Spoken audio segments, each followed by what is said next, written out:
Thank you, Lori, thank you to the Chamber, and thank you to all of you who are here today. It is wonderful for me to see this room packed with business leaders from every industry in Rhode Island, several mayors, House and Senate leadership, the Lieutenant Governor, members of the labor community. Rhode Island is at its best when we come together to solve problems, and that's what we're doing today. You know, a year ago, we weren't even really talking that much about our roads and bridges. And as we just heard from Lori, today we have broad agreement that we must take action. We've been studying roads and bridges for a long time, and we know that they're bad. In fact, our bridges are the worst in America. Think about that, the worst in America. The least safe, most poorly maintained bridges in America. And so today we come together as Rhode Islanders, public sector leaders, business leaders, the Chamber, labor, to say enough is enough, let's compromise, let's find consensus, and let's find a solution. And that's what this is all about. Now it turns out that rebuilding roads and bridges takes money. I wish it didn't. I wish you could eat cake and lose weight. But you can't. You can't. That's true, you can't.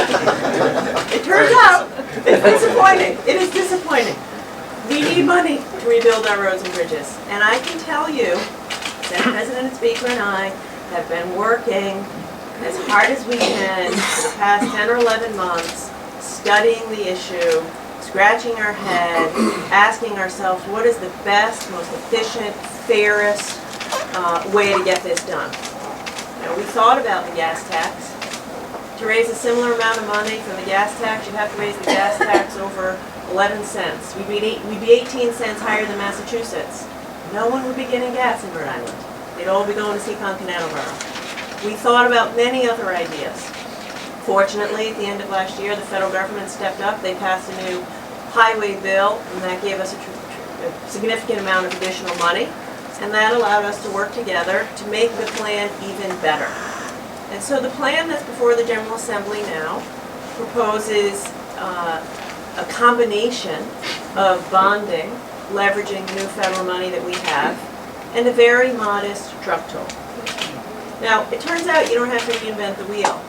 And by that I mean, most of the states already do this.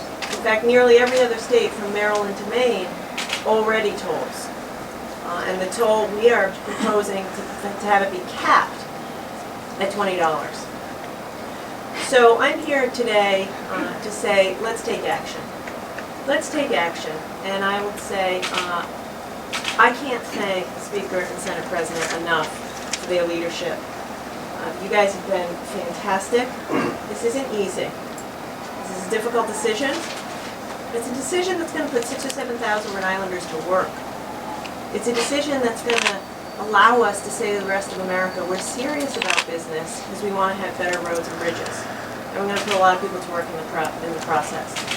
And I would just say, nothing makes me more proud of Rhode Island than when we get to the table, leave the shouting aside, solve problems, put people to work, and move the state forward. And so I'm deeply grateful for all of you for being here, for your leadership, and for the Chamber for stepping up on a tough issue to make this happen.